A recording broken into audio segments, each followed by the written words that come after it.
Hello students, welcome to Magnet Brains Hindi. मेरा नाम है अवनीश त्रिपाठी।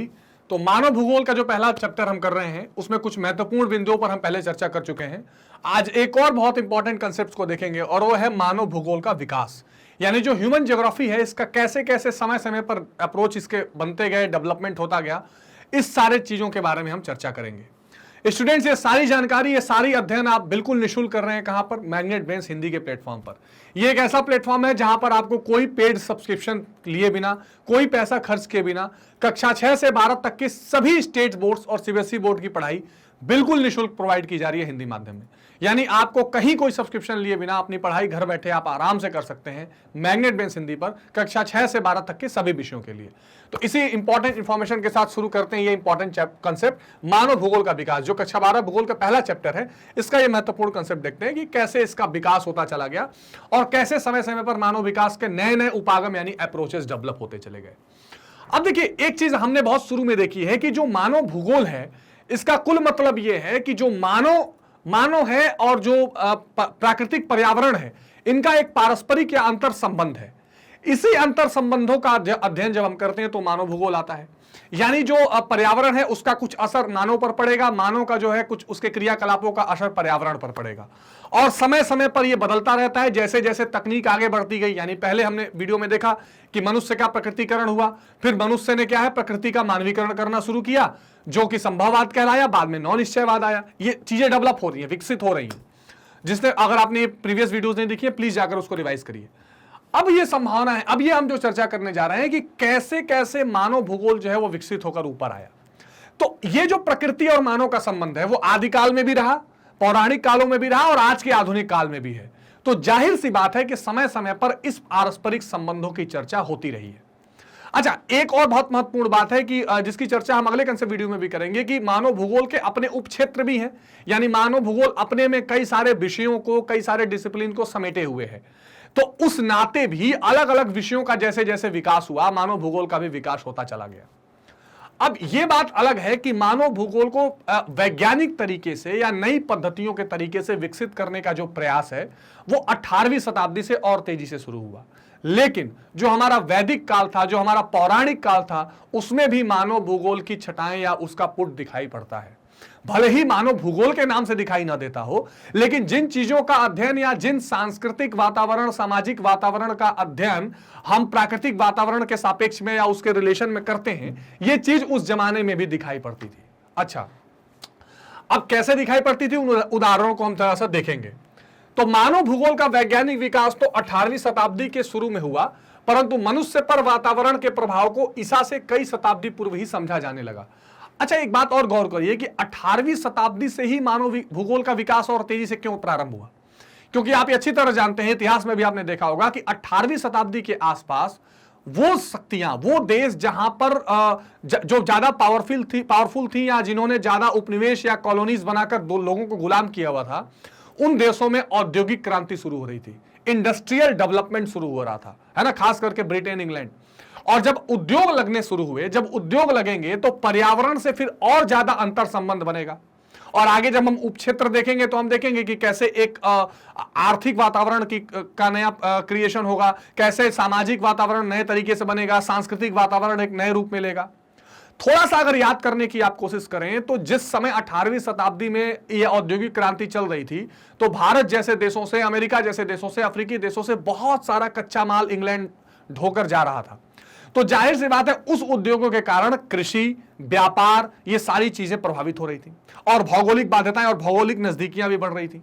तो ये अंतर संबंध जो भूगोल का, कृषि का, उद्योग से, फिर मानव उसमें बीच में है, यही तो मानव भूगोल का सारा अध्ययन है कि कैसे पर्यावरण का प्रभाव मनुष्य पर पड़ रहा है और मनुष्य के क्रियाकलापों का प्रभाव पर्यावरण पर पड़ रहा है।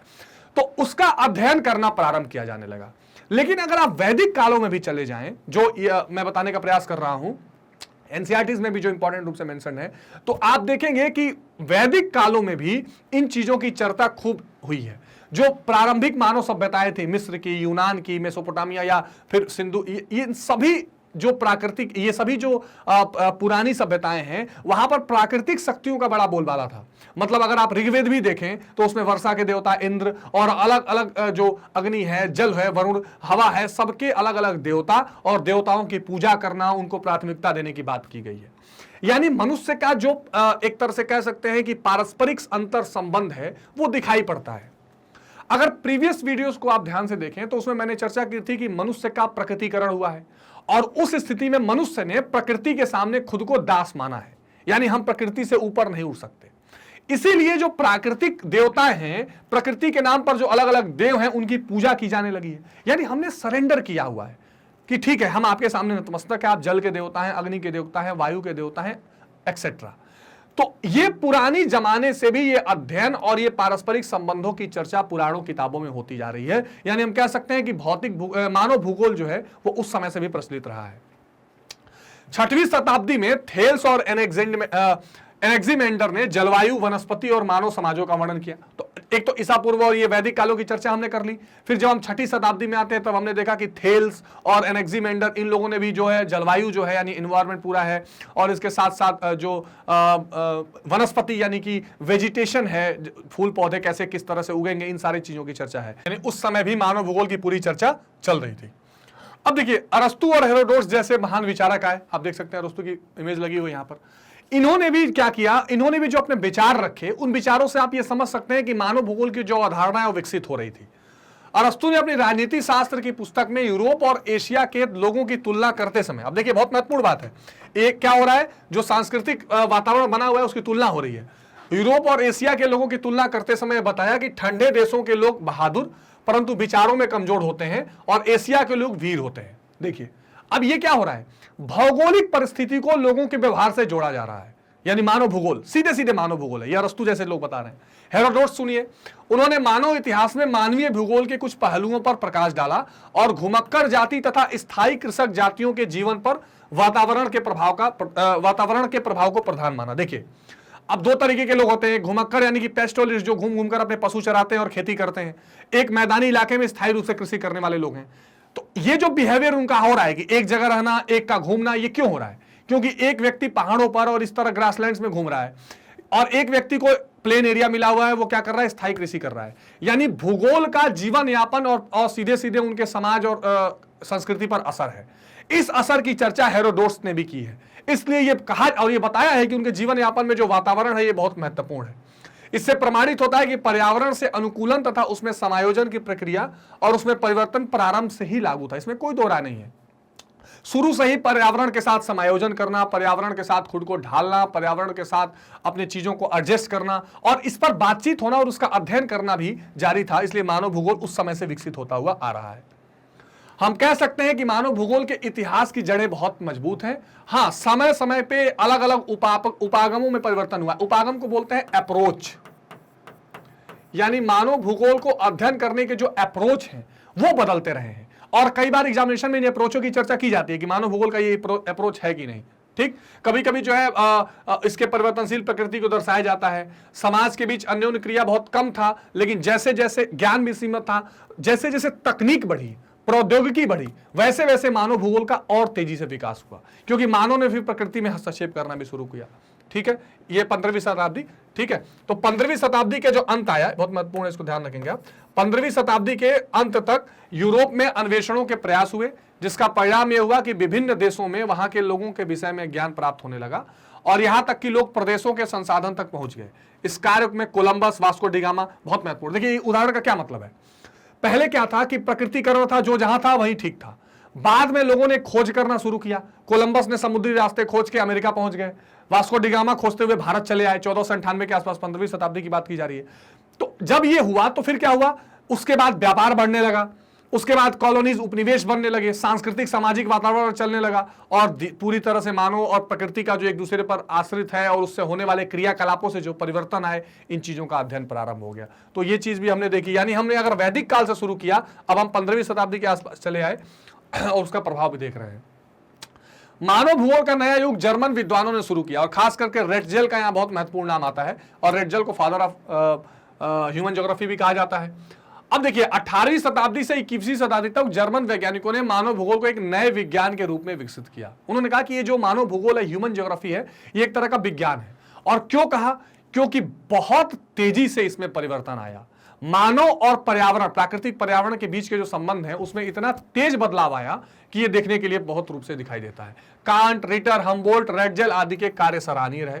मानव भूगोल का सबसे अधिक विकास 19वीं और 20वीं शताब्दी के विडाल डी ला ब्लास, जीन ब्रून्स, डिमांजिया, फ्रेबे आदि ने मानव भूगोल पर खूब कार्य किया है। तो ये कुछ नाम हैं जिनको आपको ध्यान रखने हैं, क्योंकि हम चर्चा इस बात की कर रहे हैं कि समय के हिसाब से कैसे मानव भूगोल बदलता चला गया।